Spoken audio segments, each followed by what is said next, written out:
Well, what a stroke of luck. I have got the 4 amazing women who've just paddled across the Pacific, the Coxless Crew.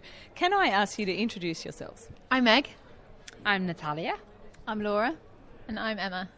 Wow, what a feat. I'm amazed, actually, that you are standing, and I'm glad to see you've got some champagne as well. How are you managing to stand after all that time in a boat?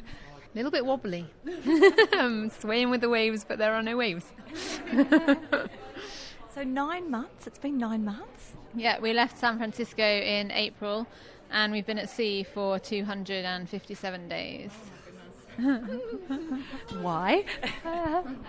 I think there's lots of reasons for all of us. The principal one is that we're trying to raise funds and awareness for our 2 charities, Breast Cancer Care and Walking with the Wounded.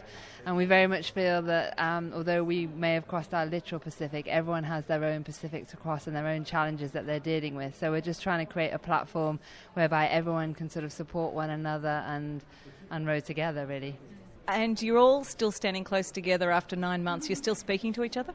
Yeah, we are, No, we've really come together, and that's one of the biggest things that has come out of this row is that we talk about the fact that we stepped on as teammates and we've stepped off as true lifetime friends, which has been amazing. So, no, one of the biggest learning curves is that any sort of, irritabilities that we may have had on the boat, which you're bound to after 9 months at sea, you deal with it. We sort of cleared the air and we moved on, and that was the biggest thing, that we were just open and honest with each other from day one. I guess you've got to be, haven't you? You've got to get rid of it. And what sort of things have you come across? I mean, I can only imagine paddling across the Pacific, the sorts of, dangers you may have faced. Waves, big boats. How big? What, the waves? Waves and the boats, yeah. Waves were up to 40 foot. Yeah, like absolutely freaking huge. Boats, what was the biggest one we had? 183 foot. What, passing close by? I hope they could see you okay. You have to make sure. You have to give them a little call on the VHF, and sometimes you have quite a nice chat with them. Other times they just sort of, yes, no problem, carry on. But for us, it's the highlight of our day. What about sharks and other marine creatures? We've had some amazing wildlife encounters. There's been whales breaching meters from the boat. We had a whale circle us so close that we got the spray from its blowhole. We've had some amazing wildlife, shark friends actually, that have followed us for up to 3 weeks. And then obviously all the countless birds and fish and turtles and dolphins. It's been wonderful. Wow. And how did you keep going every day? I mean, it's such a long way. It's such a long paddle. Well, when you're out in the middle of the Pacific and the only way to move your boat is by rowing, there's not an awful lot of options.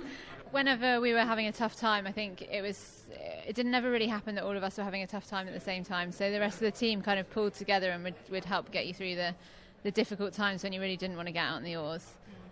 And was there anywhere on the boat, because I haven't seen your boat yet, where you could escape if you just needed that little bit of downtime, private time? Yeah, exactly. I mean, we've got a cabin in each end of the boat, and the majority of the time we'd have both of us. So we do 2 hours on, 2 hours off, and 2 people at 2 times. So if you're in the aft cabin, you usually were always there as 2 together. But then we did have a 4 cabin, so a smaller cabin at the front of the boat.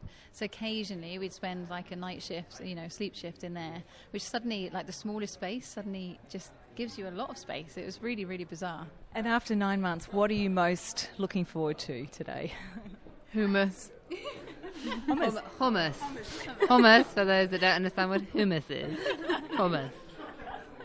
And avocado. That would be good. Oh no, duvet. A duvet. Oh, right. A bed, 8 hours sleep, so anything more than an hour and 20 minutes would be wonderful. Some fresh fruit and fresh vegetables. We've been living off freeze-dried and packeted food for the last 77 days without a break. So yeah, some fresh fruit, fresh vegetables, definitely. A clean shower, like being here with all of you beautiful people. You all smell amazing, and we're standing here right now with no shoes on our feet.